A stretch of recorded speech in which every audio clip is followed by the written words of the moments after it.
Hello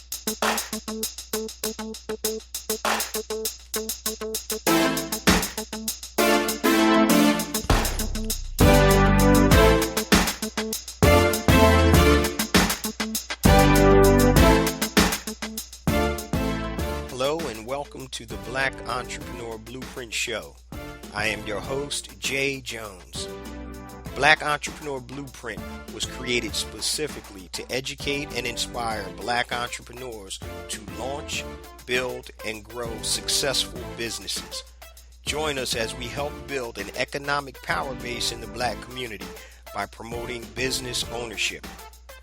If you are currently an entrepreneur or want to be an entrepreneur, we invite you to join us every week here at Black Entrepreneur Blueprint.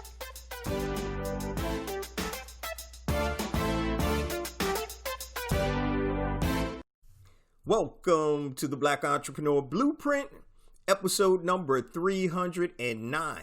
I'm your host, Jay Jones, and today, family, we have an outstanding show in store for you.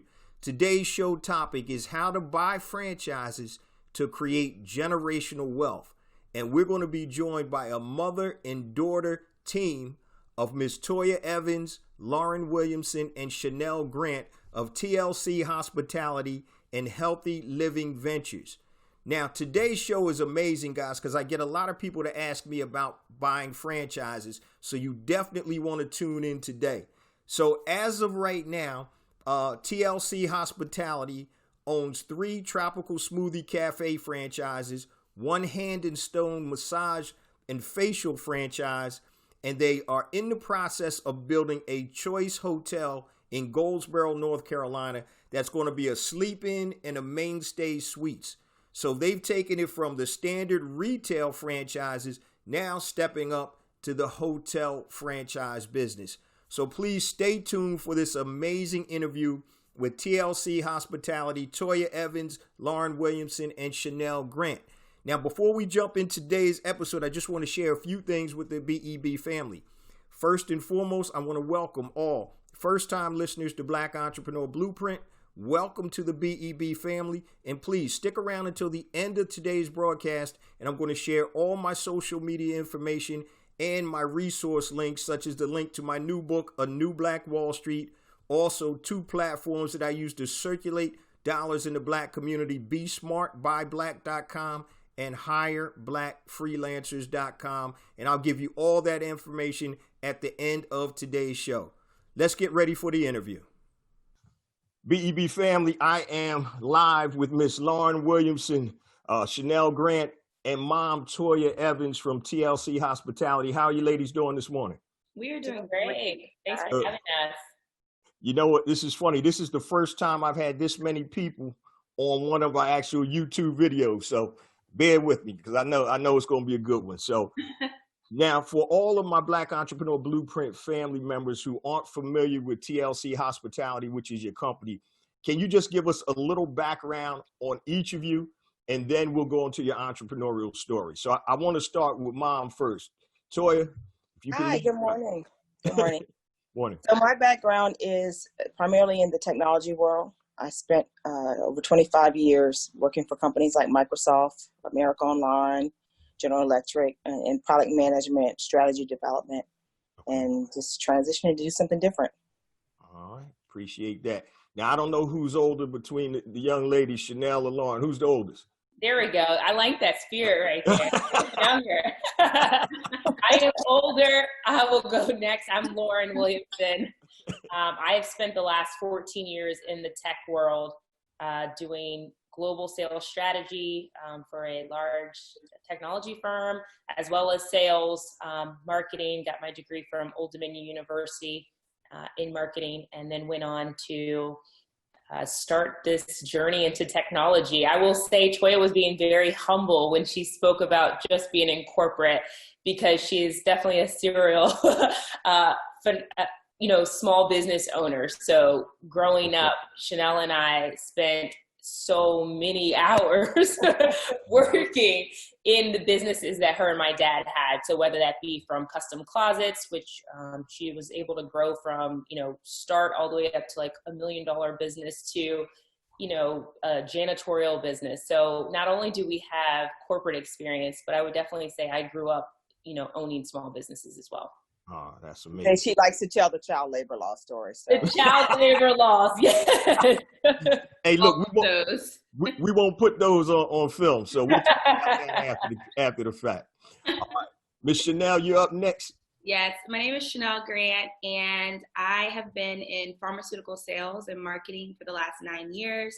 I, too, went to Old Dominion University, followed Lauren, and went to the same college, but right after school, got into pharmaceutical sales, and I've been doing that now for the last 9 years, and now entrepreneurial, background as well. Cool. All right, so we want to touch base or start off that you guys own multiple franchises and also are developing a hotel. But I just want to touch on something that you guys brought up.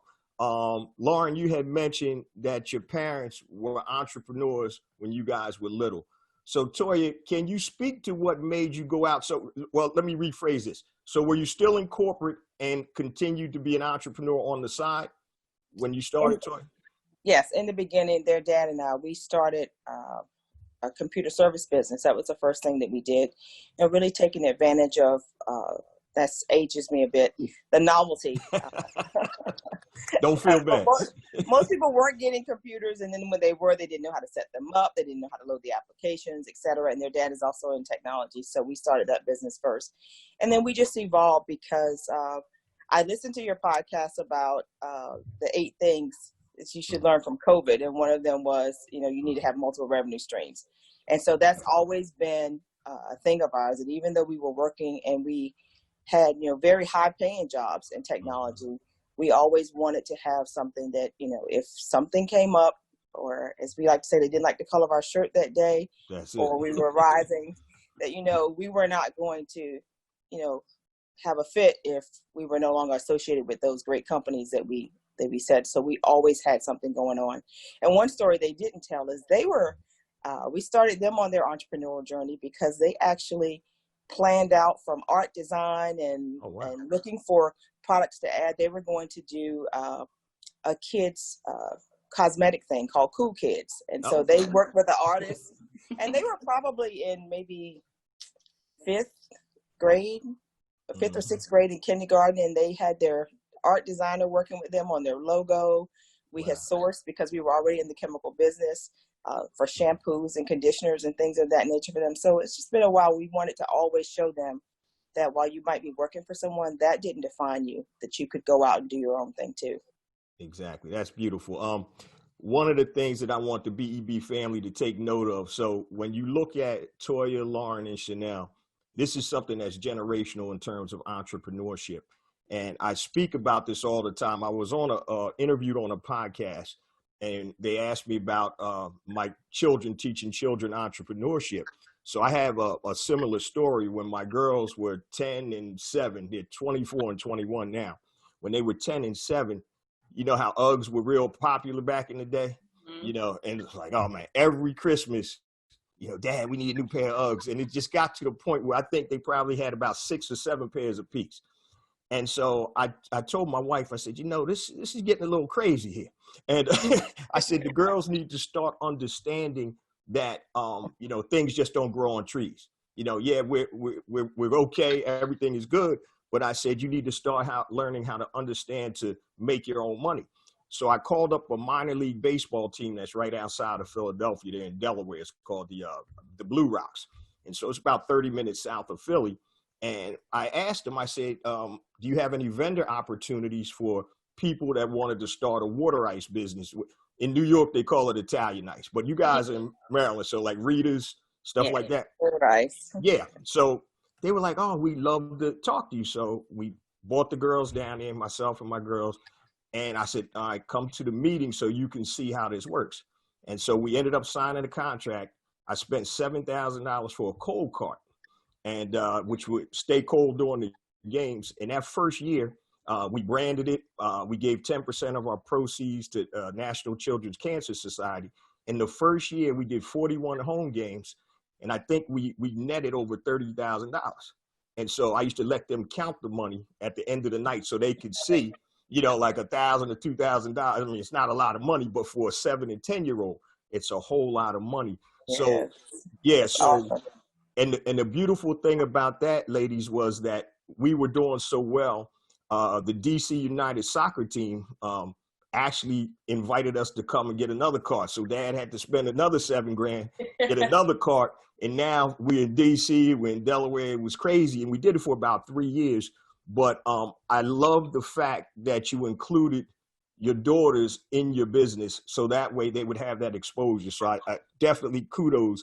And I know you guys are going to continue to take it and move it forward as you guys. I think it's so important, especially for our community, to see that it's bigger than just yourself. So we talk a lot about mentoring, et cetera. I know we'll probably get to that, but even down to the children's level. I mean, I have a 7 and 6-year-old, and just having them involved in our businesses right now, whether that be from the Tropical Smoothie franchise or understanding the hotel. I share the story of my son where we were driving through the Chick-fil-A line, and he's like, man, it's always a line at Chick-fil-A. When I get older, I want to work here. And I was like, well, honey, let's break that down real quick. Like, you want to own the Chick-fil-A. Like, that's what you would want to do. And here's why. So we started talking about just the numbers associated on, if you work there, this is what this looks like. But if you own it, and he was like, oh, I get it. That's why you guys want to buy all these franchises. I'm like, yes, the numbers start to trick. So even if you think about it at 7, your brain starts to think you are planting these small seeds in young children that hopefully when they grow up, they will then do the same. So I think it's, kudos to you for doing the same with your girls. But yeah, I'm trying to instill the same in my children. Yeah, that's great. And we definitely need that as a community. I wanted to step back a little bit. So all of you guys are in corporate right now. And what made you decide to go out and tell us about your first franchise, and what made you guys decide to come together to do that? Okay, I'll start. So I'm actually not working in corporate anymore. Oh, okay. We have so much going on. It got to be that somebody had to step off first. So okay. I'm the first one to start. And I had a very demanding job, I'll say that. And the young ladies would hate that every time they call me during the day or whatever, I'd hit that can't talk right now button. And it drove them crazy because I would be in meetings or be on a flight somewhere all over the country. And sometimes like an east to west coast trip in one day. Wow. And so they said, well, we really need to stop this and think about some businesses that we could do together and that could grow. And so we just started to brainstorm. We have these calls at night and someone would bring 3 or 4 different ideas. And then we started to say, well, why don't we just do a franchise now? Because everybody's working. Right. We get a blueprint. It'll be a little bit easier than us trying to start from scratch, which is what they saw their dad and I do all the time.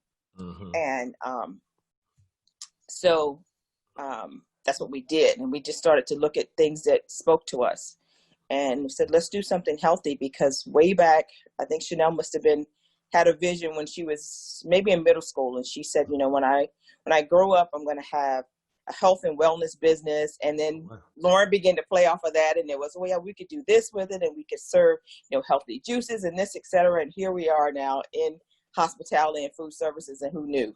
But once we started to evaluate the different types of franchises, Tropical Smoothie was the one that we decided to go with. It was one that was familiar to us.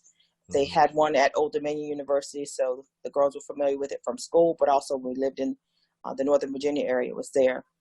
And they had a great support system. And more importantly, their values really spoke to us. It aligned to some of the things that we were about. And so we said, let's do it. Right. And that's how we went with the first one.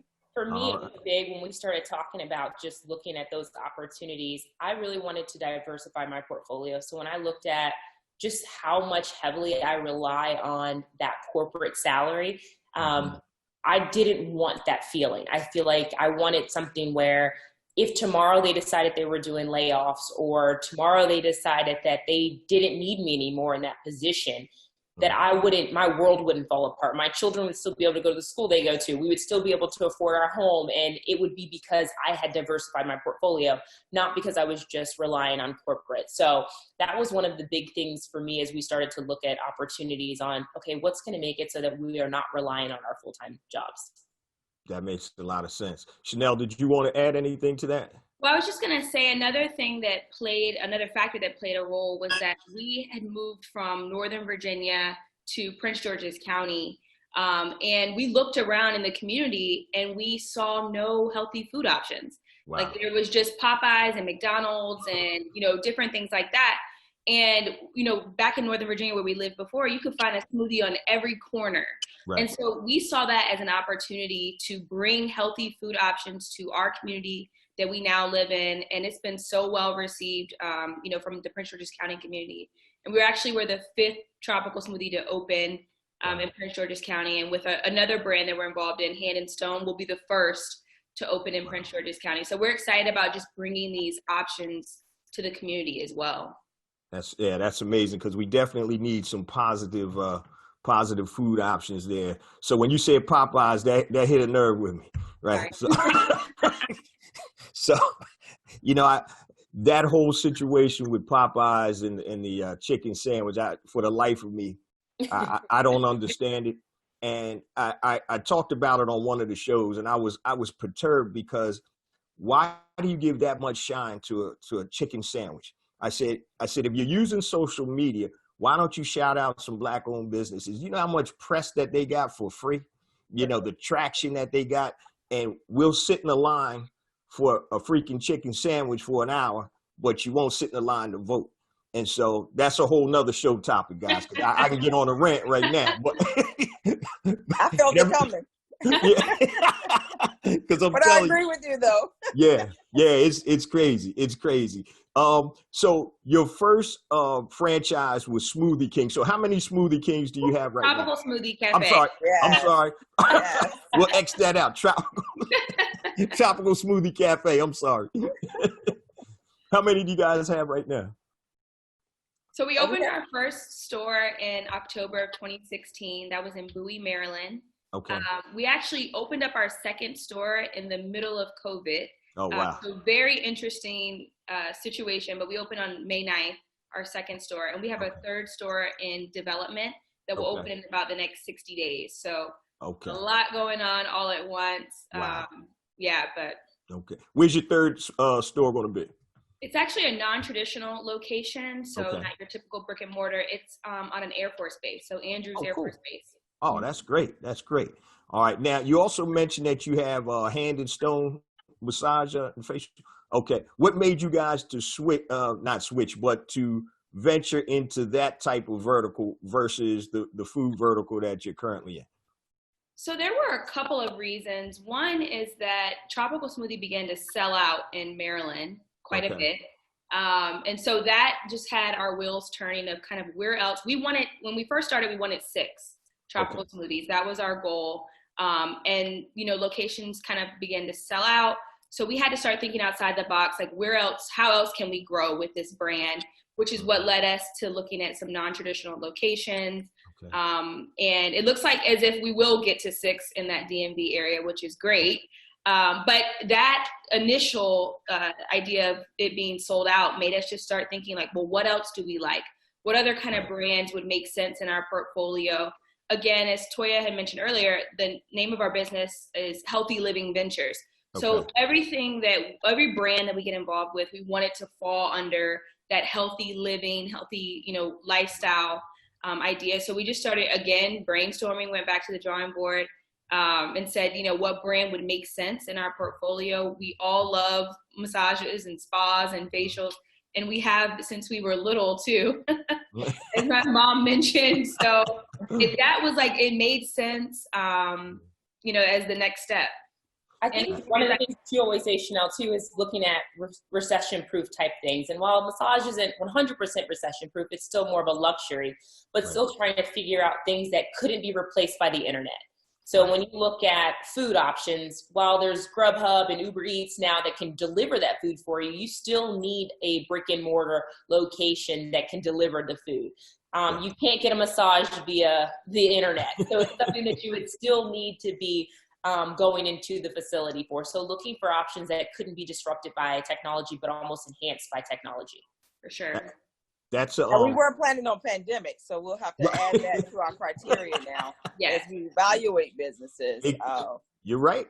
Because this is we're at a point in time now where, well, if we're here in the States, that this has never happened before. So I always talk about on I can't even remember which podcast, because I got 306 of them out now, but I talk about having businesses in a good economy, a bad economy, and a neutral economy. So if you can have revenue streams in all three economies, you'll be in good shape. I wanted to ask you guys, because I know this is going to be a big question. So one of the things about the BEB family, they're very responsive, and they'll DM me, they'll email me. And I know if I don't leave this interview without asking you guys about financing, I'm in trouble, right? So, so a lot of times when you hear franchises, and we'll get to the Choice Hotel in a minute, because that's a whole nother level to the game there.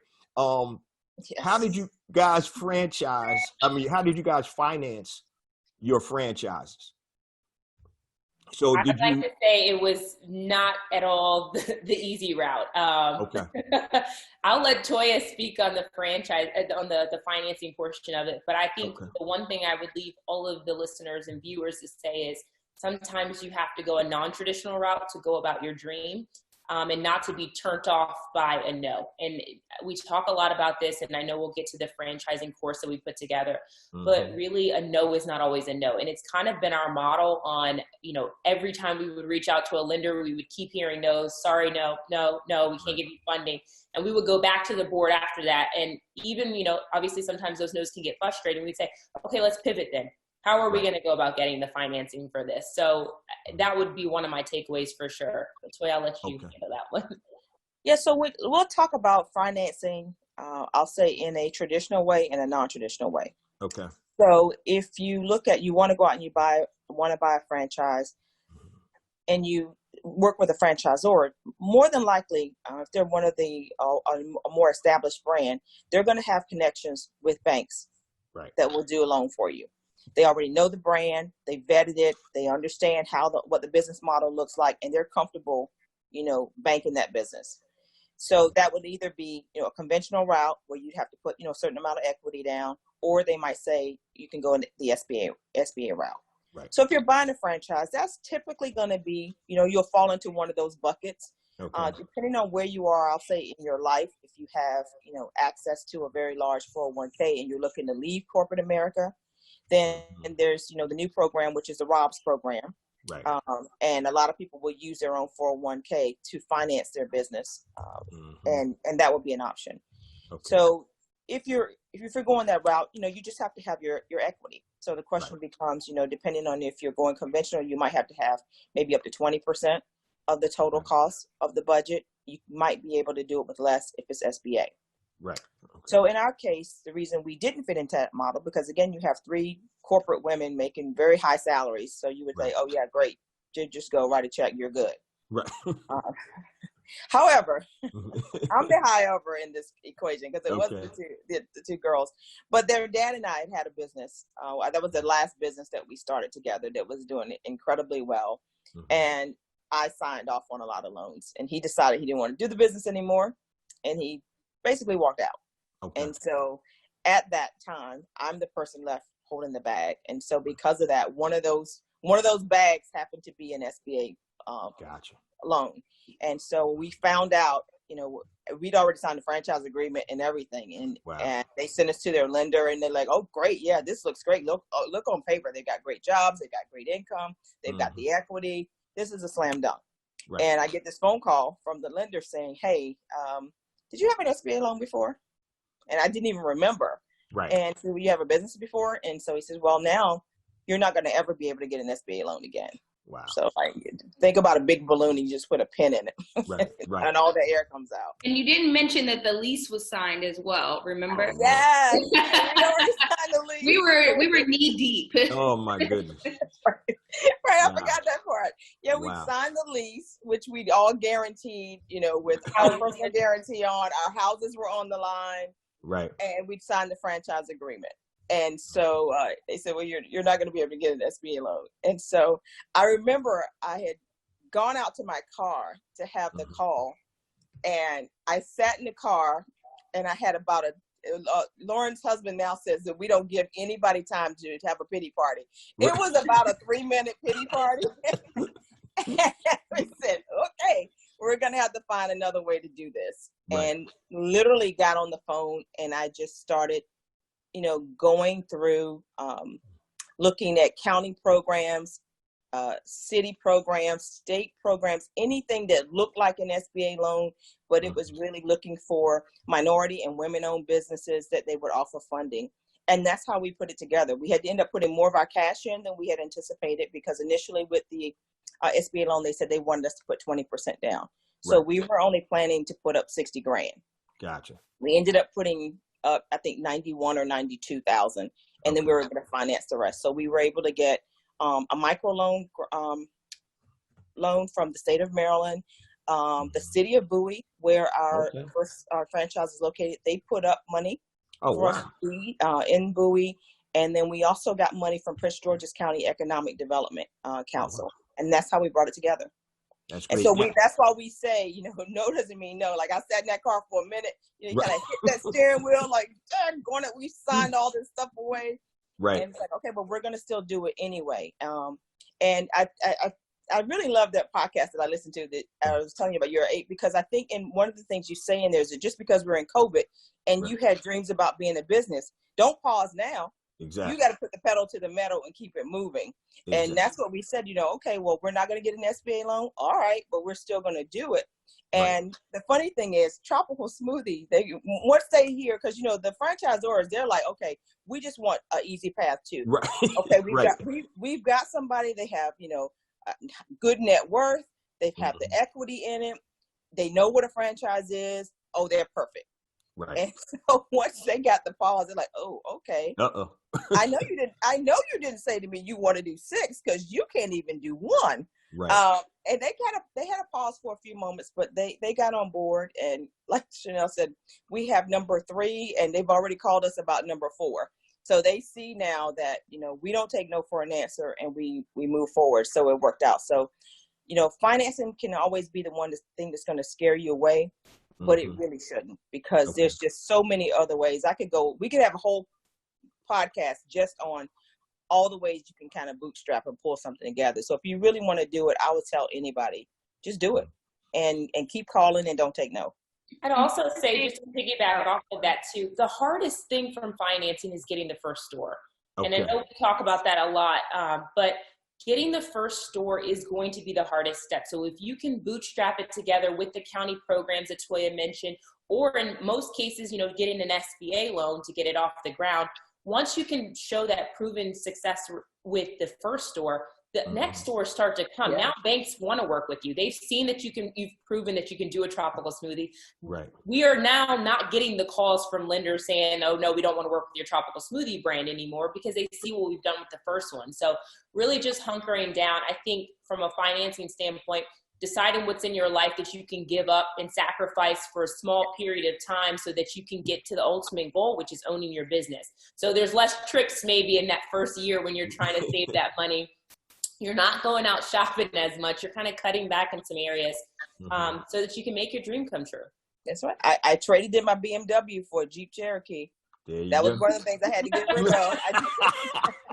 That's sacrifice right there. Love that car, but it had to go. It had to go.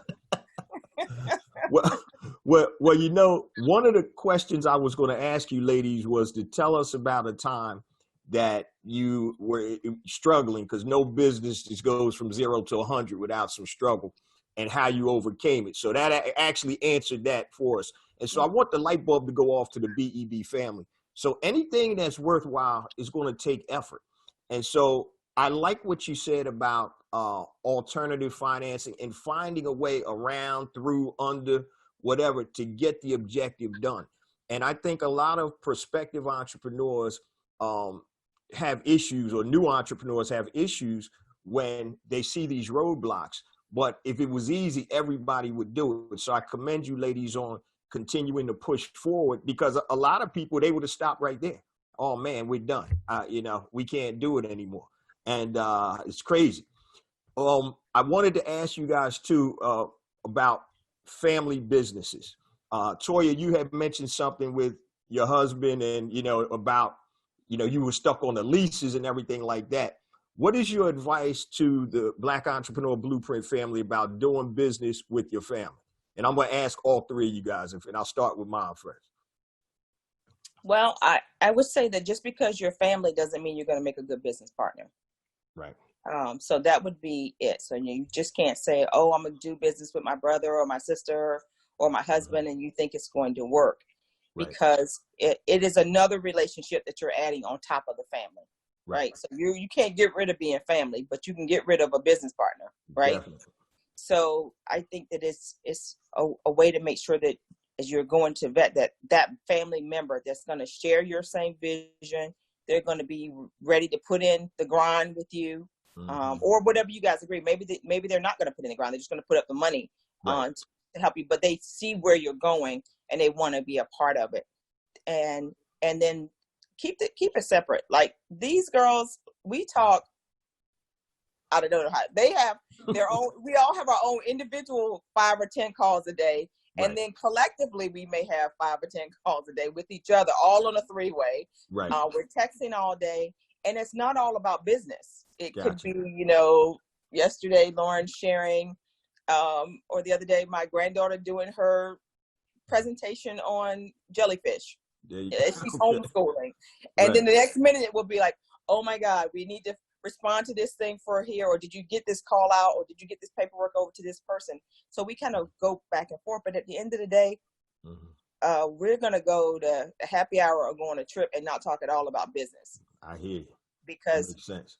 We're mothers and daughters and friends first. We just happen to be business partners who have a shared vision on what we're trying to do, not just for the 3 of us, but for their children and their children's children. And that makes a difference. So when they get stuff, just take a break for a minute. We'll get back to that in a minute. And then we'll just do mom and daughter or sister and sister. Gotcha. Okay. How about you, Chanel? What's your take? She said it all, honestly. Okay. Having that shared vision and just making sure that you all are going to put in the same amount of work. A lot of times it's that sweat equity in the beginning, or if you're not going to put in that same sweat equity, make sure that that's just communicated ahead of time. And then definitely having the ability just to keep the relationship separate, or as separate as you can. And when things are tough or you're very frustrated, just taking a break for sure. So I think you hit it all, Toya. Okay. Lauren, did you want to add anything to that? I think communication is pretty important. So I wouldn't get into business with anyone who I couldn't communicate with well. And I think they mentioned just putting in the same. And I don't know if I would necessarily agree that we all put in the same at all times, but having that communication level, right? Chanel's getting ready to have a baby. We're going to open probably 2 stores at that time. So during that time, we're going to kind of pick up that bag for her while she's doing that, where my job has been pretty demanding lately. So one of the things that I handle for our stores is the human resources portion, where onboarding. So Chanel has stepped in for me, and she's been doing a lot of the interviews right now. I taught her how to send out the hire letters so that she can pick up while I'm doing a lot of conference calls right now and homeschooling, as they mentioned. So Toya's in our stores right now doing way more of the operations side. So I think that communication and understanding, like, listen, you might be doing more right now, but as soon as I'm able to, I'll kind of pick up that baggage and help. Really does help for having a strong family dynamic too for this. For sure. That's very insightful. Also, congratulations, Chanel. Thank you. All right. Now, and Jay, I wanted to add one more thing to that, because Lauren touched on it, but we didn't say, and we all kind of touched on it, but we didn't say it specifically. And that is figuring out what lane you're going to be in. Okay. So if you're going to partner with your family members, your friends, or if you're just going to partner with anybody, just figuring out who's going to do what, so that you don't have everybody trying to be in the same lane. So, I handle the operations. I build the stores. I'm the person primarily in touch with construction and the franchisor, finding the money. Lauren handles everything people related. Chanel's got all the marketing. So I don't step over and say, hey, I'm getting ready to post on social media right now because I know Chanel has it. Right. And I'm only helping Lauren on people stuff because she's homeschooling. So I might, work with the managers to do the schedule just to touch base. But as soon as she's not doing it, I'm out of that because I have my own stuff to do to build and make sure things work. So I think having clearly defined roles and you can communicate will make a difference, because if everybody's trying to do the same things, you're going to always be bumping heads, and you're not really going to be as efficient as you could be with just letting people run in their lanes. I appreciate that. And so I hope all the BEB family is listening. That was excellent advice from the ladies. One of the things it brought to mind, I had a business with one of my best friends. We went to college together. We're like brothers. And it almost tore us apart because we were overlapping. Because basically everybody needs their own lane. We were overlapping, and I'm like, dude, we can't do this. But he liked to do the same things I like to do. So I'm more of an operations guy, and so is he. And so it wasn't a good mix. And one of the things I always told my girls, and I tell people this all the time, one of the best pieces of advice I received was when my wife and I were getting ready to get married, and we were going through premarital counseling with her pastor. And he said something. He said, guys, expectations will make or break any relationship. So if your wife expects you to do this or be this or whatever, if you don't meet or exceed that, there's going to be issues. Same thing with, and it goes the same way in business. So if my expectation is that my partner is going to do A, B, and C, and my partner doesn't do it, or he falls short, we're going to have issues. So setting expectations is a key in any relationship, be it business or personal relationship. So I just wanted to throw that out there. Absolutely. Yeah, definitely. So I want to ask you, before we get to the hotel, I want to ask you about employees. So when I owned my mortgage business, I had about 50 plus employees, and I had a family at home, and then I had a family at the office. And so each business has different dynamics in terms of your employees. The first question I want to ask you ladies is, and I'm going to start with the youngest first. I'm going to start with you, Miss Chanel. So get ready. You ready? So how do you find and keep good employees? So I definitely think that this is something that we've gotten better now, going from 1 to 2 and now 2 to 3. We're definitely getting better at this. Okay. But we look for personality. The things that you can't teach people, I think, is so important. I can't teach you enthusiasm or things like that. So definitely when I'm interviewing, I'm looking for people who have just those innate qualities that we can't teach. I can teach you how to make a smoothie and a wrap. That's easy. But having that bubbly personality and things like that definitely is what we look for. And someone who is bought in, especially like when we're looking at leadership, someone who can buy into our vision. So as we mentioned, it potentially could be 6 tropical smoothies in the area. And we have other, aspirations outside of the tropical smoothies, as we mentioned, with Hand and Stone and things like that. So we're looking for people who are bought into the vision and want to grow with us and can see what we see. I think that's important. Okay. Lauren and Toya, did you guys want to add to that? My big thing that I look for is their why. I think your why is really important. So whether that's, if someone comes in and is like, hey, I just want to be able to fund, get new shoes. It's like, you're not really invested in this. Like, you're not going to really want to come to work every week or when we need hours to be picked up, because you don't really have a why, versus someone who's coming in saying, hey, listen, this is my first job, but I won't go to college if I don't work. Right. Or I can't feed my children if I don't come in here. Those are the type of people that you want on your team, because now you've got good qualities, as Chanel mentioned. They have a strong why and why they need this job or want money. And then I also look for outside aspirations. What do you want to do when you're not working here at Tropical Smoothie? And I think we've done a really good job with our family dynamic at work. And we're really trying to empower people to take this one step further. So yes, you're using this to pay for college, but you also mentioned you wanted to do hair and own a salon. Like, what does that look like? Why aren't you going to class for that? Here, Toya's great at this. She will literally, I call her human Google, but she will human Google you every class and course that's in GUI and be like, listen, I want you by next week to be enrolled in hair school. You said you wanted to do this. Why aren't you doing this? Or we had one guy that worked for us for a couple of years. He said he wanted to be a firefighter. She was like, why aren't you doing that? Go follow your dream and pursue. He no longer works for us. He still comes to the store like we're family. Still Daily, but I think that's so important to not only be able to find someone who has that, my why, but then also push them to do more and be better than what they were when they left you, when they came into the organization. Excellent. Toya, did you want to add anything to that?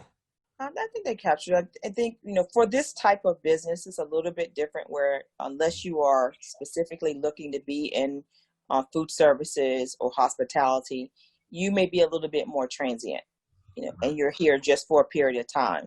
Right. And so our goal is to make sure that for that period of time that you are with us and you are part of our family, because that is what we call it, that we get the most out of you and you get the most out of us, so that you get to see what we're doing. And, particularly for us, because we have a large African-American workforce right now in our store. And so for them to see, 3 Black women running not just one store, but multiple stores, it kind of inspires them. So, they'll catch any one of us in the store. We always say Chanel gets all the stuff. They see her in the store, that she gets everything. But from time to time, we'll get a text, one of us, or they'll catch you, in the cafe and say, well, hey, I'm thinking about doing this. What do you think about this? So this past weekend, for example, I told them I shed a little tear because one of the folks on our team, she's been with us for a while. Is working to pay for school, but she's an aspiring artist, vocal artist. And so she played for me a song that she'd been working in the studio, and she wanted off that weekend. And she couldn't reach Lauren, because Lauren is the person who says, yes, the manager can give you kind of off a little bit sometimes when it's too much going on. She said, I can't reach Lauren, and I absolutely have to be off. And I'm like, well, what do you have to be off for? She said, I'm making a video for my song. I'm like, you're doing what? Wow. And I'm texting Lauren and Chanel, she's got to be off. Right. Can we work with such and such to figure out what's going on? And she played for me the song. And as soon as she cut the video, she sent us a clip. And that's the kind of stuff that's important to us. So from the firefighter to the occupational therapist to the... We got a lawyer on our team too. Aspiring attorneys about to go to law school. We have it all. And then there's a couple others who are wanting to do their own business because of being with us. And to me, that is better than any amount of dollars that we're going to ring up at the register. Definitely. I appreciate that. And I respect the fact that you guys recognize that people have visions, and sometimes it may just be a pit stop in your organization, but you're not holding them back. You're helping to propel them forward and giving them that good advice and that encouragement. And that's one of the things that as Black entrepreneurs, a lot of times, not a lot of times, sometimes we have the crab in the barrel mentality. So when I had my mortgage business, I actually helped 4 people start their own mortgage business, my employees, because my thought process was, if there's a young man or young woman that feels that they can take care of themselves and their family better than working with me, who am I to stop them? Let me help you do that. And so I think when we start to own and control businesses, we can give people that look like us an opportunity where they may not have gotten one before. So perfect example, if somebody told you, hey, I'm just here, I'm working hard, I'm here, but I really want to be an actor, or I really want to be a singer. Some other companies may say, you know what, we don't even want you. But to be able to nurture and embrace that, I think is a phenomenal characteristic that you guys have in your business. So we definitely commend you on that. It's powerful. Before we jump to the hotel, I want to ask you a question in terms of people calling out, right? What's the silliest reason you heard for somebody to call out of work? I know you probably heard something. I got one that probably is going to top all of y'all. But is there anything crazy that comes to mind? Gosh, heard it all. You heard it all? All right. Well, I think with us, my favorite is when they get on social media after they're sick and they're like ghosting. Those are my favorites. So it's like, you were sick, but like then their peers will be like, oh, but she was online last night and then she was at a party. I'm like, wait, but she just called out saying she was sick. But their whole Instagram or their whole Snapchat is them doing something completely different. I'm like, you would have just been better off saying I can't come in. That's funny. I had one employee, and you can't make this up. What do they say? Truth is stranger than fiction. Absolutely. I had one employee. She was my receptionist, and I had a marketing firm.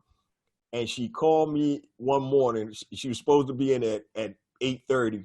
She calls me at 9:15 and she says, Jay, I can't come in today because my cousin took my shoes. She's wearing my shoes. And I'm like, I'm thinking you only got one pair of shoes. Right. And she did. I was like, I never thought about it, but the first response was like, she took your shoes. Come on, man. But she only had one pair of shoes. And I was like, oh my God. And that never, because at first I'm like, come on, Raquel, what's going on? And then she explained it to me. I was like, man, I said, okay. You know, but that was like the craziest thing I've ever heard in call. Yeah. Yeah. So y'all got to keep me posted if something like that happens. All right. I'm sure we have something. So I want to transition now into TLC and Choice Hotels. So I understand that you guys are in the process of developing a hotel in, where is it, Goldsboro, North Carolina? Okay. So now we're taking it to another level here, guys.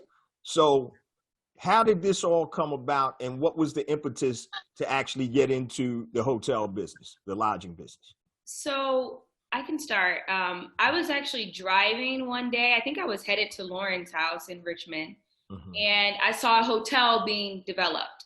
And I'm just by nature, very curious person. So I'm like, I wonder what that's about. Like, I had never done any research about owning a hotel, or, you know, we were involved already with Tropical Smoothie. I think we had already signed our first franchise deal with Tropical Smoothie. So I was familiar with franchising, but I'm like, I wonder what this whole process would look like.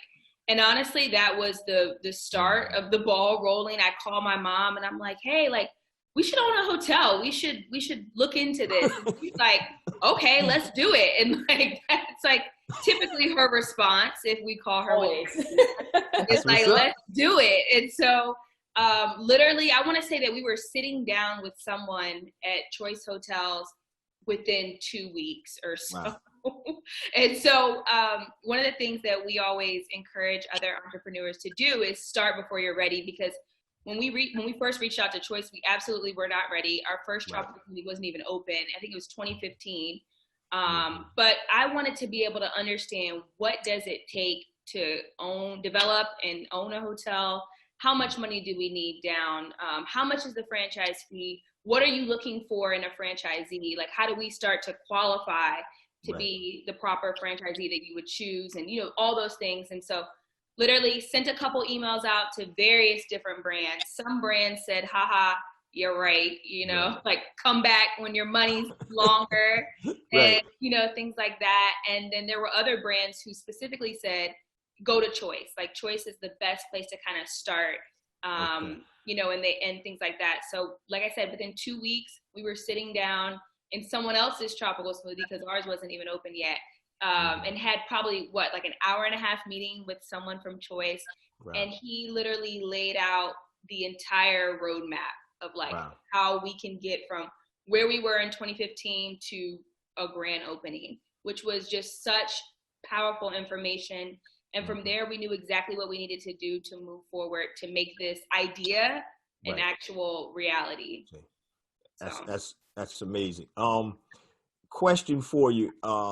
In terms of the actual process, when did that start, with when you really started digging in to start the actual hotel? I know you did some due diligence, obviously, and you had to, you know, vet things out. But when did you actually say, okay, let's go, hit the go button and start with the development? Was it 2015, 16, or more recently? When did we sign that agreement? In 2018 or 2019? Or 2019? That was 2019. Okay. Maybe I could be wrong. I don't remember. It took a while because, you know, again, you're talking about, you know, Jay, for us going from, you know, we hadn't opened that first one yet, and we already knew we had financing challenges getting the first Tropical Smoothie open, and here we are talking to someone about a potential, you know, for the brands that the gentleman we spoke with told us that we could get in. You're talking about anywhere from $6 to $8 or $9 million. So you're talking about a $300,000 investment versus $6 to $9 million. So like, okay, we knew we weren't ready, you know, at that point, but there's so much you had to learn about it. And so we decided to do a slow walk with, and we weren't ready to sign a franchise agreement or anything at that time. Mm-hmm. And I had heard about NABHOOD from a friend of mine, and that's the National Association of Black Hotel Owners and Developers. Mm-hmm. And so we decided, well, we need to link up with this group, because that's going to help us learn a whole lot more faster. So we went to their conference. They have one every year in July down in Miami. Yep. So we went, got Andy Ingraham on speed dial now. You can call him for anything. He's willing to help, put people together, etc. But we met a lot of people. And that was refreshing to see that, most people stay in a hotel, they ride by a hotel. First of all, most people don't even know that they are franchises. They literally think that the Marriotts own every Marriott they stay in, and they own one. And only one, I think it's in Fort Lauderdale. Yeah. They own one. They all franchise.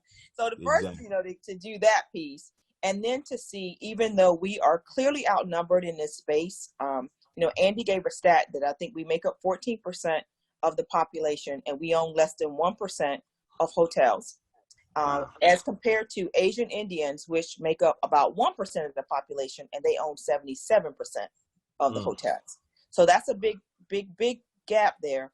And even in the African American community, when you look at that, less than 1%, it's even more dismal than that, because included in that less than 1% is a Bob Johnson who owns nearly 200 hotels, or a Tom Moorhead or Sheila Johnson, or people who are already wealthy and owners. So that means we have a long ways to go in that space.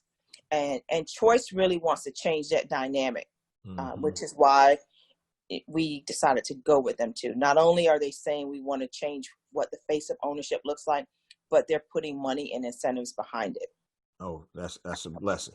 And, Lauren is always like, I'm not going to believe that nobody else is going to be like Choice. So we're down at NABHOOD, and they have all these hospitality rooms open, and all the brands are there. So Chanel and I are looking at each other. Okay, well, Lauren, if you can go and sell and get, another brand to say, hey, we would like to work with you, go for it. So she walks in her sales role, because she's a salesperson. She walks in, she's talking to the guy, and I won't name the brand, sis. So yeah, what's your budget again for what you're looking to do? And so she gives him the range that we thought, we could comfortably raise equity and do. And he says, yeah, you should go talk to Choice. And he walked right away from her. It was hilarious. Hey, there's levels to the game, but hey, there are levels. I learned very quickly there are levels to this side of business. That's cool. So when you're talking about a budget of $6 to $9 million, let's get back on the financing aspect again. So what does that look like for the BEB family, the listeners?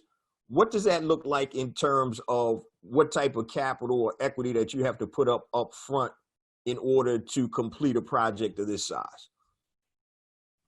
Is it 20%, 10%, Yeah, I was going to let you.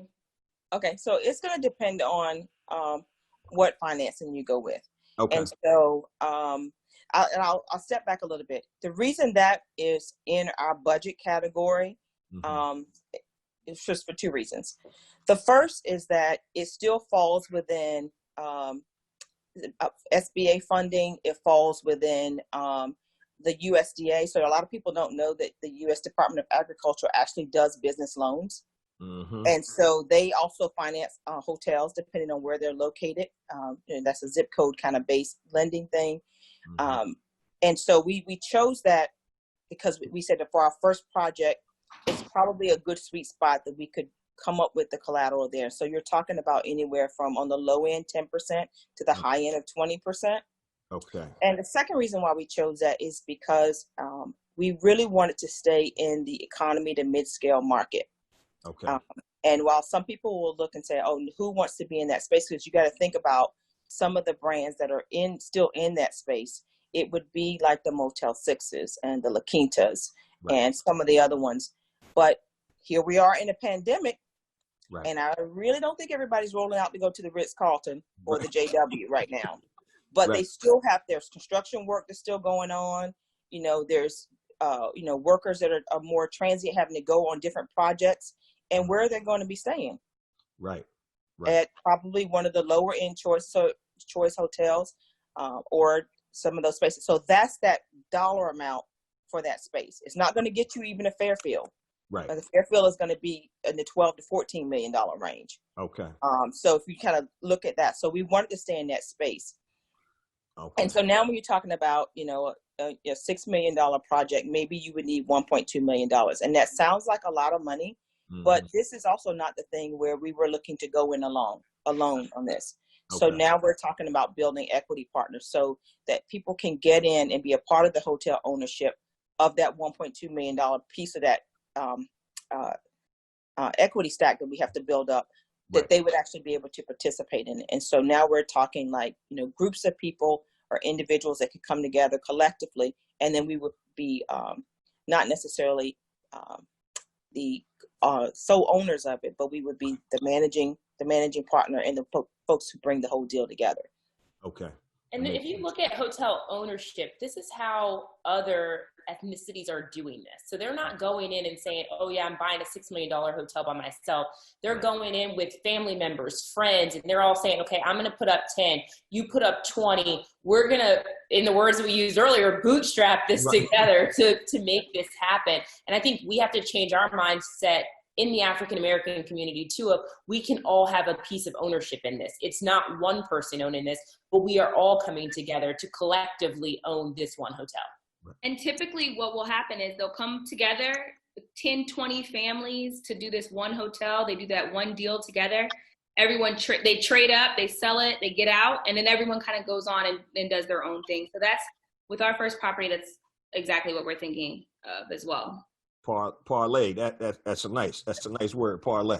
But so I wanted to ask you guys, was one of the criteria, having had some experience in the hotel bit or the advertising to hotels and resorts, was one of the criteria getting a management company on board for your approval? Because I know a lot of times the property management, hotel management companies that they may own or run 40 or 50 different branches. Matter of fact, one of my good friends in the DC area, he's a manager, or the general manager of a property group that owns a bunch of hotels. So did you guys have to have somebody in the industry, or did you have to hook up with a property management group, or not property management, but a management company to help run the hotel? Was that a part of your deal, or you guys going to do it? It depends on the room count that you're looking to do, the specific brand that you choose. The requirements are going to be different. But for us, that was a requirement for us, just personally. We just being new in the industry, not knowing what you don't know as far as hotel management, the day-to-day operations, we wanted to have an advocate in our corner, and so we started to evaluate different management companies and see, what makes the most sense. But we wanted to have someone in our corner that knew a little bit more about the operations. But I think it's definitely going to depend on the room count that you're going to do, and definitely the brand. Okay.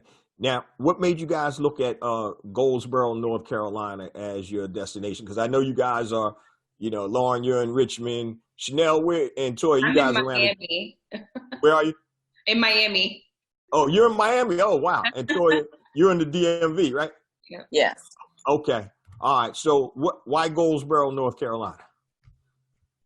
So I think I'll answer that by also speaking to the power of educating yourself and surrounding yourself with people that have some best practices. So we literally were at NABHOOD, and we were in a session, and they were talking about public-private partnerships.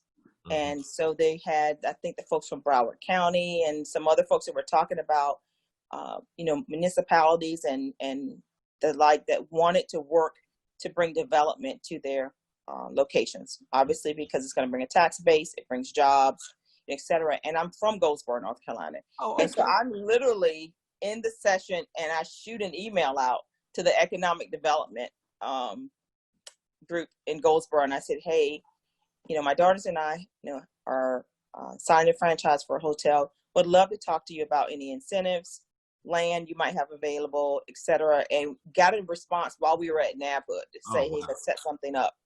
So we set up a call with them and, just talk really high level about what they were looking to bring to the area. We talked about some of the demand drivers so that we could understand better.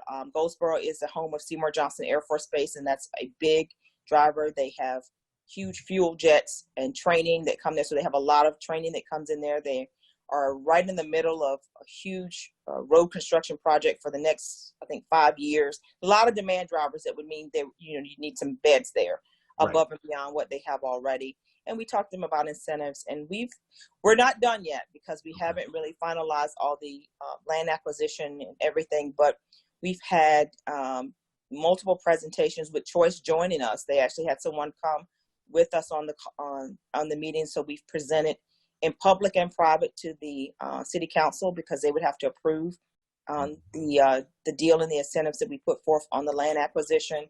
So Choice has been a good partner there as well.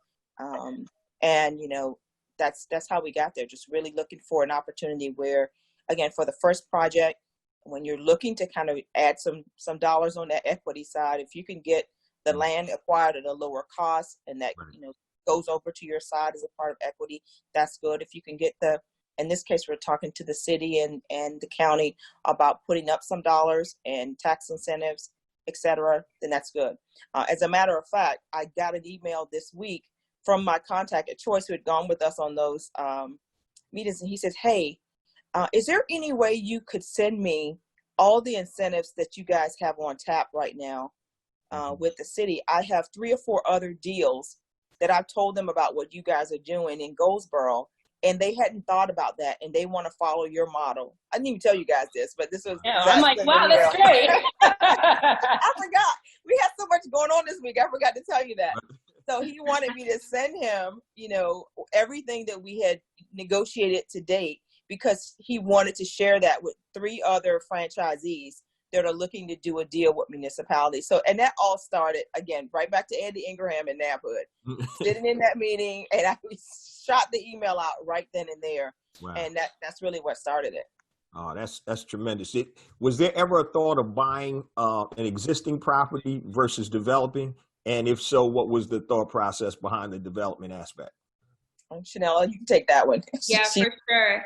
I've probably spent, I don't even know how many hours, countless hours looking at existing properties and existing P&Ls and all of that. And honestly, at that time where the market was, when we first started looking, it actually made more sense to develop at that time based on the cost of, the existing hotels. Do you buy a hotel that was built in 1986 for $6 million? Or do you develop one for $6 million? Where is the consumer going to want to stay? The 1986 hotel or the 2020 hotel? So there was various different factors in it. There was a little bit more incentive potentially for us to develop with some of the incentives that Toya just discussed. So we're still kind of evaluating. I mean, I think at some point we definitely will just acquire and convert. It's definitely an easier process. It's going to be a faster process. You walk in and you're already making money versus you have a long development process. So there's definitely pros and cons to each. But really the market kind of played a role in that, and then just the opportunities that we were presented with. Okay, now that makes a lot of sense. Years ago when the market was booming in about 2006, before the financial crash, myself and a couple of my friends, we were looking to buy a hotel in Myrtle Beach, and thank God we didn't do it, because we probably would be jacked up right now because the market obviously went down. But we were actually looking to buy a small, I think it only had like 32 rooms, and we were looking to develop it, refurbish it. And we didn't even talk about a badge. I think we wanted to keep it independent at the time. Mm-hmm. But I think God was talking to us, because we were like, nah, something isn't right. And sure enough, about 18 months later, everything went to hell. So, but that into and of itself, guys, what you're doing in terms of franchising, the brick and mortar, and now you're stepping up to developing a hotel is amazing in itself. Now, I know when I spoke to you, Lauren, or all 3 of you ladies, you talked about you have an online course that can help people learn about franchising. And so I don't know who wants to start, but if you can tell us a little bit about that and where you would go to access that information. Yeah, so we get questions, I think, all the time. I think we were all kind of answering on our own, where we would get Chanel and I DMs on Instagram of like, okay, I'm following you and your sister and your mom. You know, I'm interested in the same type of concept, or I want to do a franchise, or just those calls that we're getting. I want to understand more. And so we started thinking, you know, how great would it be for us to be able to help mentor others the way we're doing already, but on a larger scale. So people who want to understand just the business itself of franchising. So our course is called So You Want to Buy a Franchise. You can find it at https healthylivingventures.teachable.com. And so the reason that we created this course was really to give people an understanding. So there's 10 different modules that are in this course, all taking you from kind of that beginning step of like, I want to understand what franchising is. What is the franchisor versus franchisee? How to go about picking the right location, how to pick the right brand for you, how to understand a lot of the things we were talking about earlier about financing. So where can I go? What are some different options that are out there? And then we also have downloadable links in there as well, so that to help you walk through your ideas as you're trying to go through these concepts. And I say it's a great tool because it's about an hour and a half worth of content, which a lot of people are finding, what we've heard is like, okay, I'm already halfway through, I'm learning, I'm probably gonna have to go back and learn more. So the nice thing is once you have access to this, you have access to the entire community. So there's chat functionality that you can leverage with Toya, Chanel, and myself, but other members who have taken part of this course as well.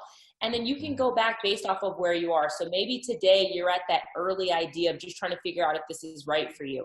But in 6 months from now, you're saying, oh, I'm going to actually finally sit down with the brand for the first time. I need to go back to that module and figure out what were some of those questions they were saying that we should ask to the brand.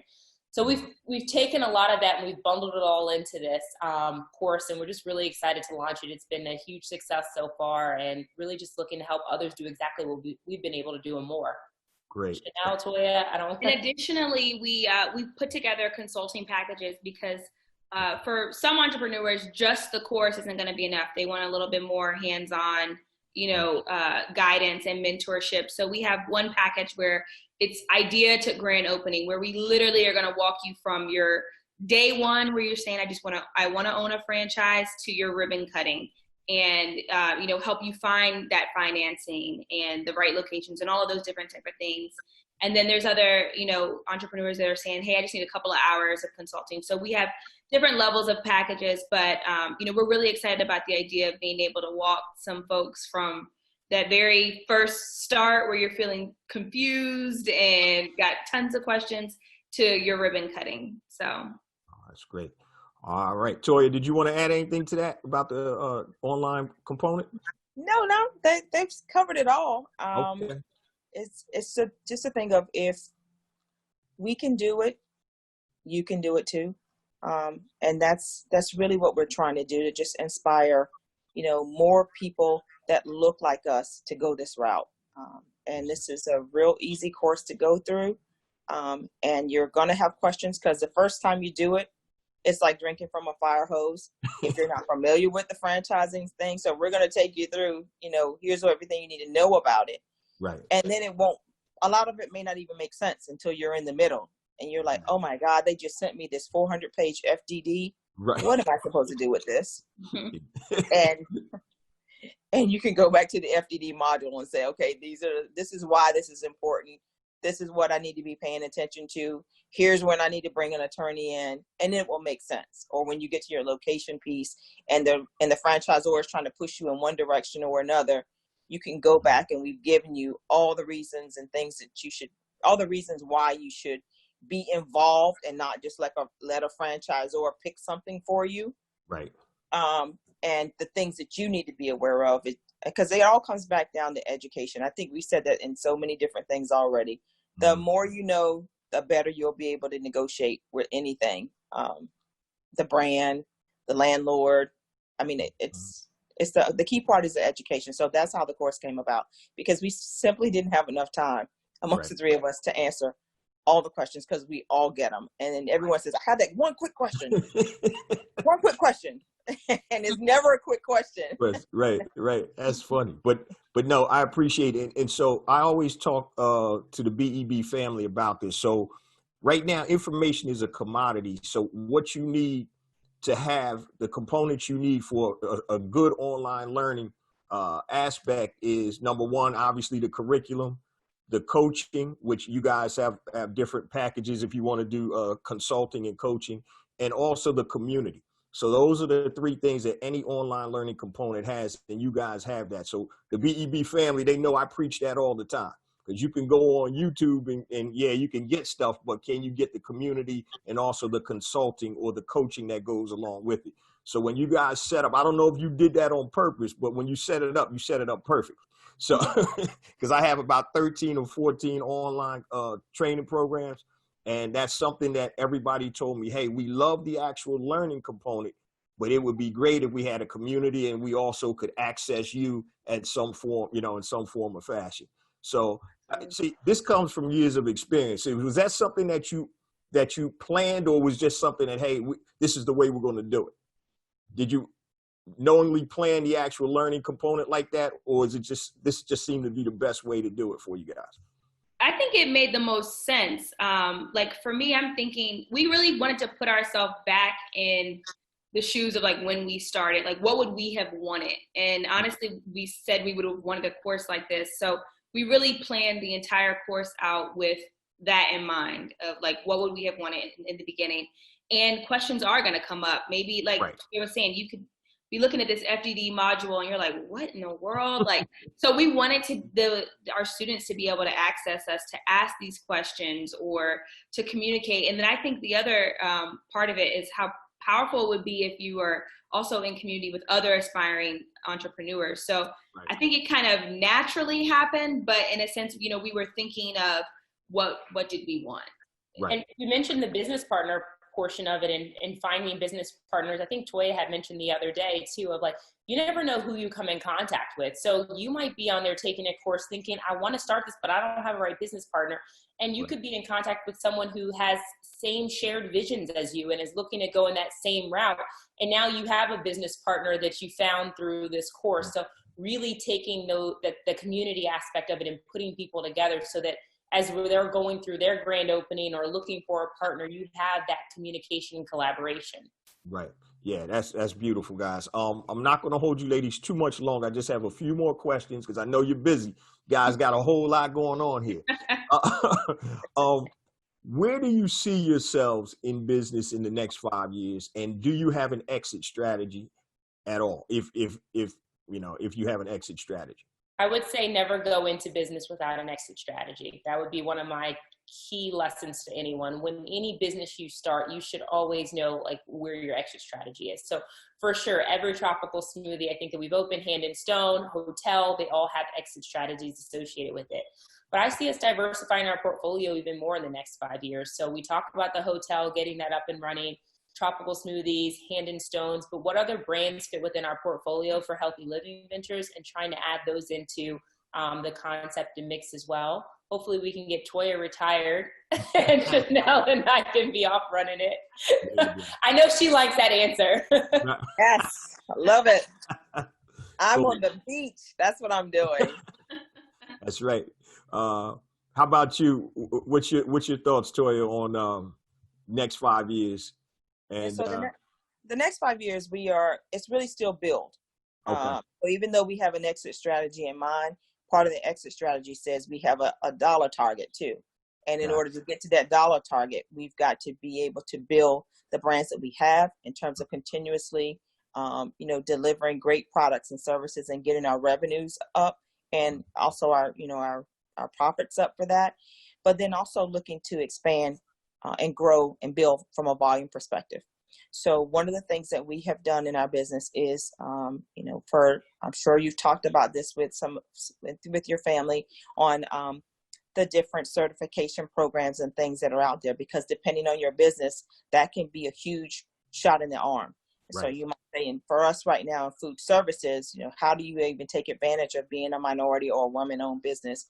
And one of the ways that we did that was to first get certified, as women and minority owned, but then also look at opportunities in the transportation industry as an ACDBE, which is an airport concession DBE.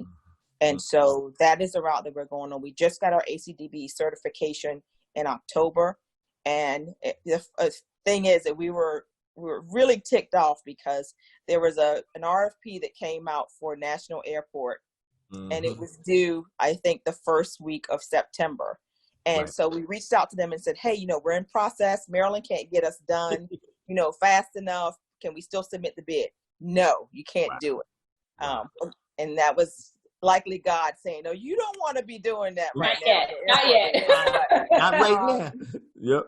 So we kind of went back and forth with the folks over at National and said, no, you can't do it. You can't be in progress. You've got to have it. So we didn't get our ACDBE until October of last year.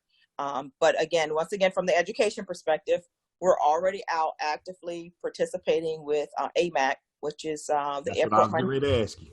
Yes, we are. I'm familiar with AMAC. Yep. So Lauren and I have been down to Raleigh-Durham Airport with some things with them because they have some RFPs coming out. So that's how we intend to grow and build. That is another non-traditional location for us, much like the airport base. The Air Force bases and other military bases that we're talking to as well. So we will grow not just our tropical smoothie brand, but now much like financing, when you are established, people come to you. Whereas the other way around, when you're trying to get established, they're trying to evaluate who their best candidates are. And now that we have a proven track record, we have several brands that have come to us that say, oh my gosh, you're ACDBE and you've already been operating franchises. Why don't you take our brand here? Or why don't you take our brand here? And those are the types of discussions that we're having right now. So that's where the build comes in. So building from what we have right now and getting them positioned to leverage them for something else or just cash out. But then also building so that we can expand the number of brands that we have and the locations that we have them in. Oh man, that's tremendous. So I want the BEB family to recognize what Toya was talking about. Right now, if they would have stopped when they got the bad news about the SBA, your initial loan that you couldn't get the loan, you wouldn't be where you are today. So fighting through that, continuing to push forward. And now you're at the point where franchises are coming to you guys. And that's exactly where you want to be. You want to be the one that's being poached or being chased to open different franchises. And that would have never happened if you didn't have that stick-to-itiveness, and intestinal fortitude to move forward. So BEB family, make sure you take a note of that. You got to keep pushing. You got to keep pushing. One of the things Chanel always says too, she always says, you just leap and the net will appear. And I truly believe that in some cases too, because if you look at it, I mean, we've leaped on a lot of these projects and then figured it out or, pieced it together too. So I think if you've got a vision, I mentioned earlier, no's not always a no, but sometimes you just got to take that first step. Like you just got to leap. Do your homework, obviously. You're not just leaping into the wind.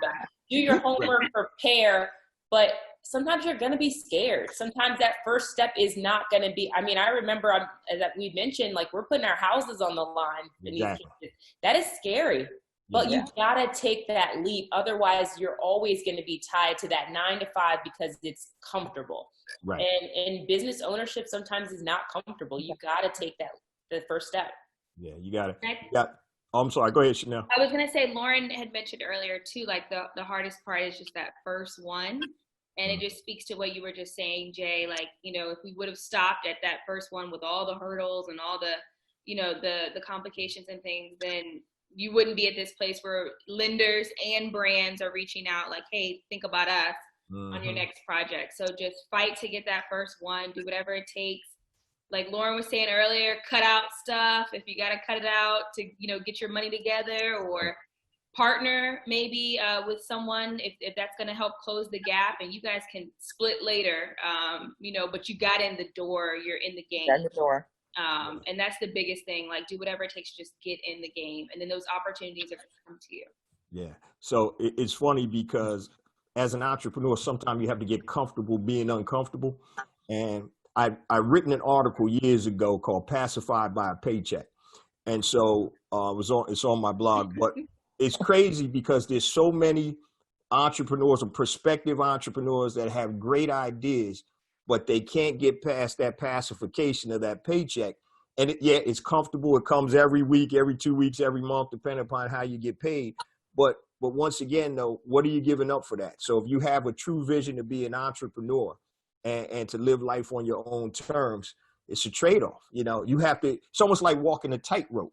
So if you ever just leave totally, and I think that God allows us to become accustomed to things. Now, you can become accustomed to good things, or you can be accustomed to bad things. You don't want to be accustomed to bad things, but you will eventually get accustomed to walking on a tightrope without a net, because, that's the only way that you're going to move forward as an entrepreneur. That paycheck, if you can do it. Now, I like what you guys have done. You're able to stay in corporate. You're a collective. You're able to stay in corporate with that security, but yet and still build. And so you got the best of both worlds there. But I think Lauren had mentioned earlier, if something happens, though, you guys are still on that path that, independent. So I truly love what you guys are doing. And I think I want the BB family to understand that do not underestimate the strength of not, number one, family, but also of a collective that's headed in the same way. Everybody knows what direction we're going. We know the vision, we know the strategy, and we're working together. And I think to be successful in business, especially at this level, you're going to need all of those components wrapped up together. So once again, ladies, I commend you. I have, a wife, 2 daughters. I got obviously a mom. I got a sister. So I'm a big proponent of sisters and supporting their business vision, and whatever I can do to help you guys in the future. When you come out with a new hotel, y'all better call me, all right?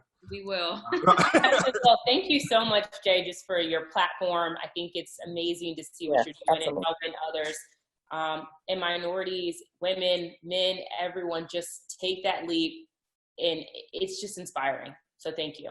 Thank you. So I got 2 quick ones for you guys, and then we'll wrap it up.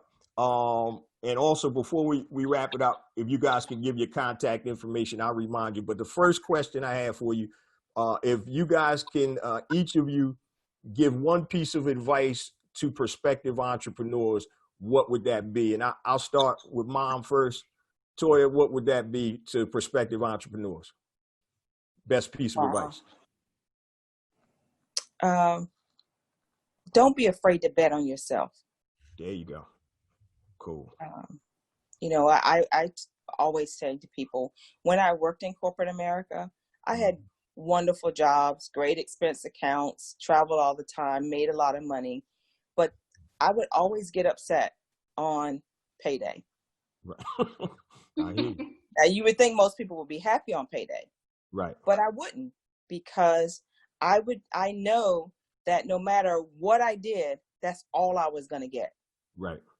There was only a certain amount of paycheck, a certain amount of bonus, a certain amount of stock, and it was limited to that. Because I come out of technology, we got paid in stock a lot, and it didn't matter.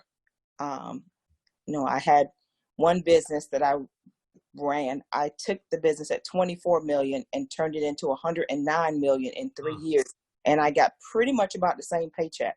Wow. 24 million, 109 million. That's a big difference. So bet on yourself and don't be afraid, because I'm like, you know what? I might lose over here sometimes, but my upside is a lot greater than that paycheck you're talking about. Cool. All right. Great advice. Chanel, what's your one piece of advice for prospective entrepreneurs? I would definitely say one piece. Gosh, that's hard. Mine's the quote that Lauren had shared earlier. It's leap and the net will appear. I guess it's similar to what Toya is saying, like bet on yourself. If you have an idea and you've educated yourself, please don't just leap. Educate yourself, please. But you know that, that's something that you want to do. You want to make this step. You have to leap. You've got to just jump out there. Do it scared is another quote I love to share. But the leap in the net will appear. That's been like the background on my phone for like 3 years. And every time I'm a little nervous about a deal we're about to sign, or like, something we're about to do, I'm like, leap in the net will appear. And it always does. It always, always does. The timing is always perfect. The resources, the provisions, everything always aligns. And that's where your faith really comes in. And I thoroughly believe wholeheartedly that if you have something that you want to do, Bet on yourself, do it scared, leap in the net will appear, like make it happen. I promise you, you're going to look back and those moments, like we laugh now, but there were days where we're like signing loan agreements and leases and we're looking around the table and we're like, are y'all sure? Like, y'all, everybody want to do this. We're on board. And like, there's always that one person who's like a little bit more ballsy and they're like, yep, we're doing this. And that's you. That's you. That's you. Well, yeah, maybe. Does it. And so, into signing. Yeah. I'm the nervous signer for sure. Okay. Yeah, we usually have to push her a little bit. But, you know, you always look back and you're like, wow, like I'm glad I overcame that fear or that, you know, whatever it was, the nerves, because, you know, we're here now and, you know, so that would be my advice. And that's more than one piece. So that was like 3 or 4 pieces. That's all right. We family. We're going to let you slide with that. Yeah. Lauren, how about you? I've said mine. It's no, it's not a no. I mean, I truly believe that one thing Toya has taught me over the years is like not to have, we talked about those pity parties, but I'm really able to bounce back fast from those no's. And so I think you got to be able to come back strong, hear it, pivot, and you go the other way. Like, okay, they said no. You can have a moment. You got 5 minutes, 3 minutes, my husband says I give them. I'm like, all right, they said no, cool. What are we going to do about it? Like, how are we going to get this? How are we going to get a yes? Exactly. So just being, you know, being agile, I think is important. Cool. My oldest daughter always talks about, she's like, yeah, cry for a minute, then boss up. Yeah. There you go.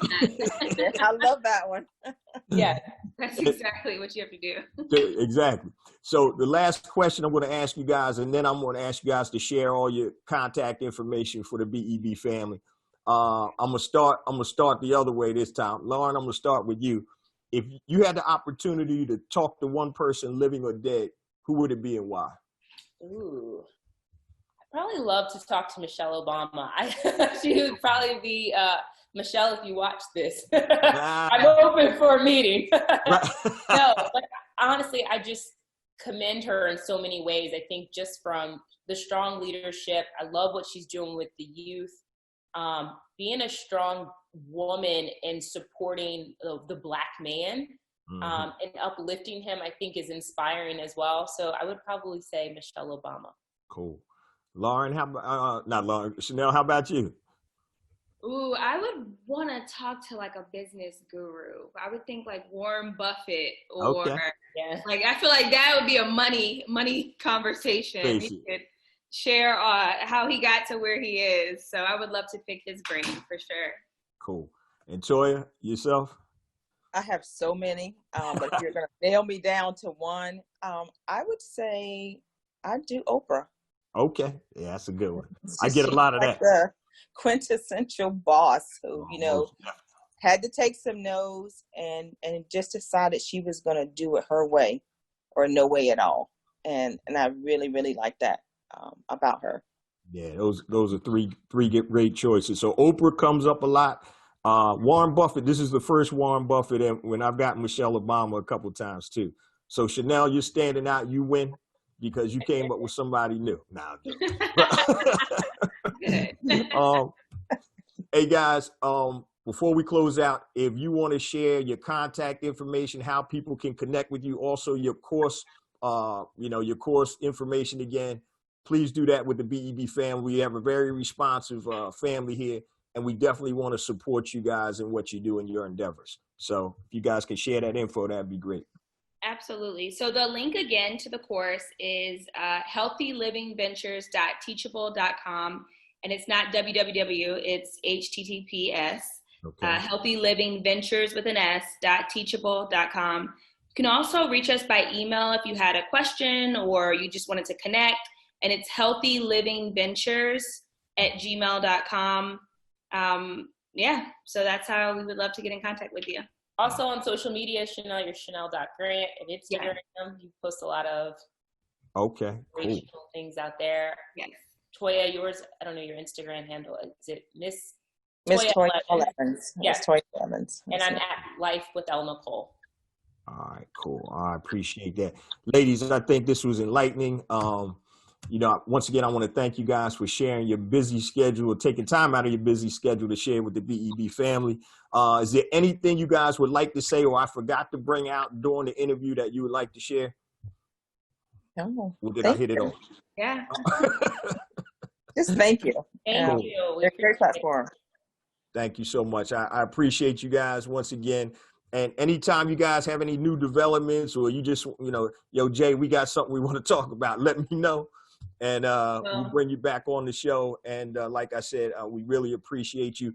And one of the things I must say about this that touches me, I'm a father with 2 daughters. And so when I see you 2 guys working together along with mom, that touches me, because there's a lot of families out there, unfortunately, that don't get along, that have rifts, and let alone can't get along just as family, but family and doing business, good business together. So, Mom, I commend you. So you raised some good kids over here. All right. As my grandmother would say, you done good. So. Her job, very seriously. Thank you. Yeah, thank you. All right, guys. Thank you, Jay. I appreciate that. Yeah. I appreciate you guys for coming on. And once again, stay in touch. And, I'm looking forward for more great things from TLC Hospitality. All right. Absolutely. We are. Bye, guys. Thank you so much. That was an amazing interview with Miss Toya Evans, Lauren Williamson, and Chanel Grant, founders of TLC Hospitality and Healthy Living Ventures. Now, before I give some takeaways on this, I just want to share all my social media contact information and resource links, and then we'll do the last portion of the show and close it out. So my new book is out, guys, A New Black Wall Street, Circulating the Black Dollar Worldwide by Building Successful E-Commerce Businesses. So if you're interested in building a successful, sustainable e-commerce business, go to anewblackwallstreet.com. Pick yourself up a copy. It's $14.95 plus shipping and handling for the print version. The digital version is $9.95. Now, if you need additional assistance, I created my new flagship course titled Brand Builder Academy Elite. Just go to bbaelite.com, bbaelite.com. It is a 12-week, 12-module program where it contains, obviously, the curriculum. It has a community attached to it, and it has coaching. So there's a live group coaching call every 2 weeks. So go to bbaelite.com.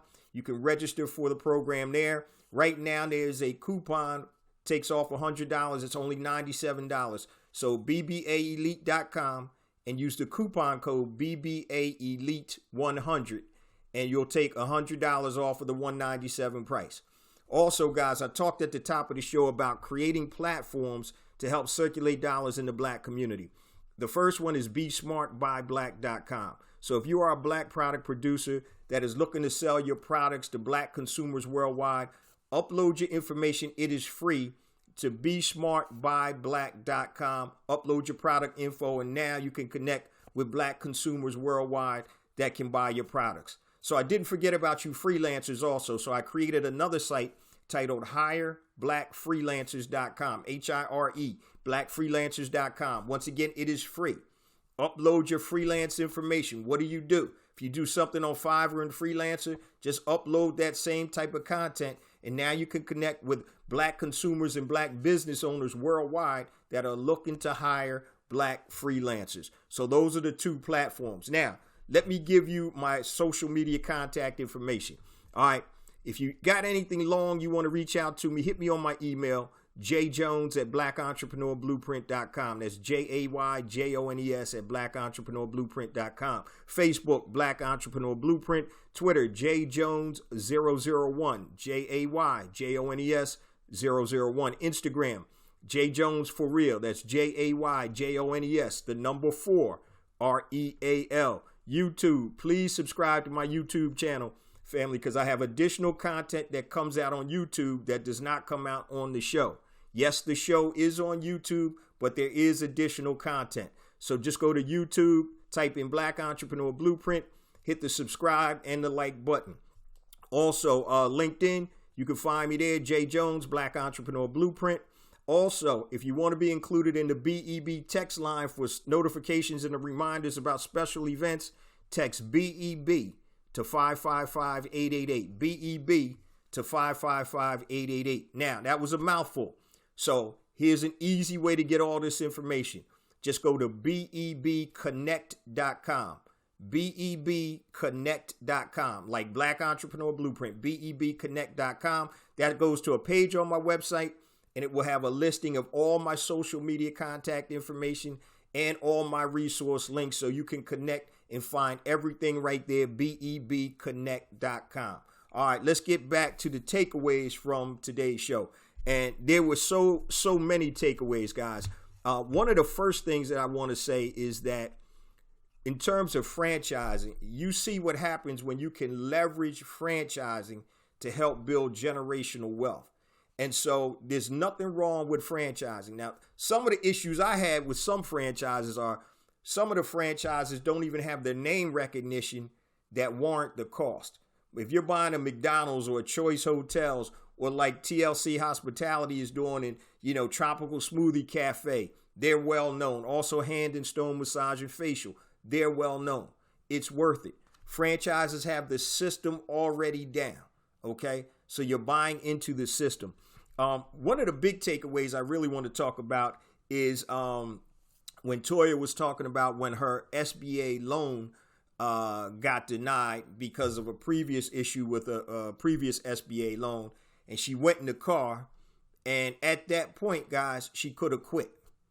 She could have quit, but no, she didn't do that. She found a way to get the job done. So as an entrepreneur, and we talked about this in the interview, you're going to have a lot of roadblocks in your way. So you have to learn how to either jump over, go under, around, through, or whatever it takes to get to the next phase.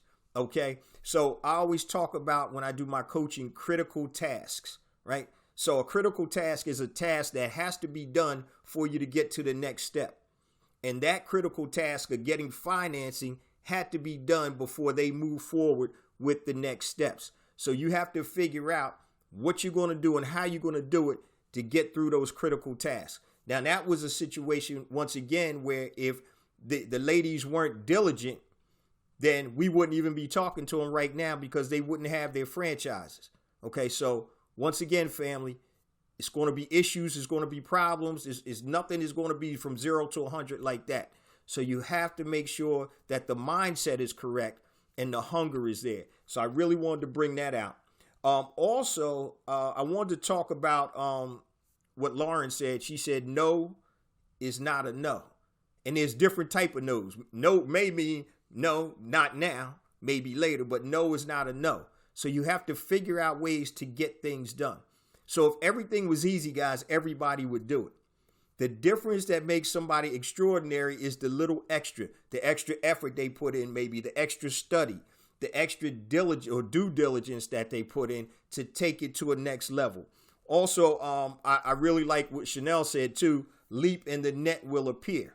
Okay, leap and the net will appear. A lot of times we have prospective entrepreneurs that are on that fence and they're like, oh, I'm scared to do this, I'm scared to do that. But I'll tell you guys, if you don't take action, then nothing is going to happen. So if you're comfortable with where you are right now, then don't worry about it. But if you're not comfortable with where you are and you're ready to make a move to entrepreneurship, then you need to leap and the net will appear. Okay, now don't just leap blindly. It has to be strategic. Okay, so that's something I really like. And also, Toya said something too. Don't be afraid to bet on yourself. I talk about that all the time. Who better to bet on than yourself? Okay. You know, when we're in corporate America, if that's our only source of income, we're betting on corporate America. We're betting on our job or our company to supply us. But I always talk about multiple streams of revenue. One is the worst number. I don't care for whatever it is, you know, well, not everything. But when it comes to business and entrepreneurship, one stream of revenue, that's bad. I got one business, that's bad. I always talk about, guys, you need to have income streams. And I talked about this, indestructible income. So even in a bad economy, you need an income stream. A good economy, you need an income stream. And a flat or natural normal economy, you need an income stream. So one is always the worst number. Somebody shuts that one income stream down, you're in trouble. So we got to make sure, guys, that we always look to multiple income streams. Now, one other thing that I want to bring up is that you see Chanel and Lauren are still in corporate. Okay, so it is possible if you create this system where you can still work full-time jobs in corporate and be an entrepreneur. And I tell people all the time, the best time to start a business is when you got a job, because you can leverage those resources. Leverage those resources so you can build for yourself. Okay, Toya was at a stage where she decided to step out because the companies needed full-time management. Okay, so once again, it all depends on your individual situation. But I hope you guys really understand what's possible. And one of the things that I did bring up in the interview was the collectiveness or working together. Sometimes it's tough to work with family and friends, but if you find those like-minded people, I always talk about being equally yoked. So in business, you need to be equally yoked. So if your partner needs the money to live when you start a business, you're not going to be equally yoked. So if you understand that this is an investment, this is a long-term game, right? This is a long game. But your partner needs, if you make $1,000 this week, your partner needs $500 and you don't need it, you're not equally yoked. So you need to be in the same situation so you'll be able to work together. And one of the great things that I love about this story is it's mom and daughters, and they're doing that thing, family. They're doing it. And I really respect and appreciate that. A lot of times women, especially black women, don't get the credit that they deserve in terms of their entrepreneurial ventures. Yes, you have some of the Mount Rushmore, Madam C.J. Walker and others, Oprah, like that. But the regular entrepreneur, regular cats like you and I that are able to level up and now moving from retail franchises up to a hotel. And with that in mind, flipping and continuing to build a hospitality chain. So whatever we do, guys, we have to understand that nothing is going to happen unless we put that good work in. Hopefully you guys enjoyed today's show. Make sure you follow the young ladies on social media. Continue to watch their rise. And if you're able to support them in any way or fashion, make sure you do that. So if you're interested in franchising, remember their online course. So it's healthylivingventures.teachable.com. And you'll be able to take the course to learn everything you need to know about franchising. And I got to say this once again, family, before we sign off. There's a lot of craziness going around in the world today. There's white supremacy and racism. And I talked about that last week on episode 308. And I just feel, guys, that we have to continue to move forward. You don't wait for anybody to give you a handout, because it's not coming. We have to be self-sufficient. And like we always say, you got to bet on yourself. You got to bet on yourself and be self-sufficient. If you get some external help, that's great, but don't count on that. Determine right now or decide right now to be successful working on your own or with your coworkers or whoever you're working with. But you got to not wait for somebody to save you. If you're waiting for somebody to save you, to ride around on a white horse and give you some money or help you out, that's not going to happen. So whatever you desire to attain in life, you need to start working on that right now. We aren't given anything. Time is not guaranteed to us. So if you sit here and don't do what you're supposed to be doing, a year's going to roll by and you're going to be in the same situation. So take action. If you thought about starting that business, if this coronavirus hasn't taught you to have multiple streams of income and you lost your job or all your income, I don't know what to tell you. Multiple streams of income. You got to have it if you want to bet on yourself. All right. So I say this each and every week, family. We get more and more downloads because of you, the BEB family. Please continue to spread the word. This is not a podcast. This is not a blog. This is a movement. We're trying to build an economic power base in the black community. Okay. There's no revolution without economics. We got to have it. There's no revolution without economics. So once we can handle those economics, now we'll be able to funnel those resources into things that will help level us up. Education, media, supporting and building black-owned businesses. Those are the things that we need to do, guys. So once again, thank you, BEB family. Please continue to spread the word. I love you guys, and I'll see you same time next week. Peace.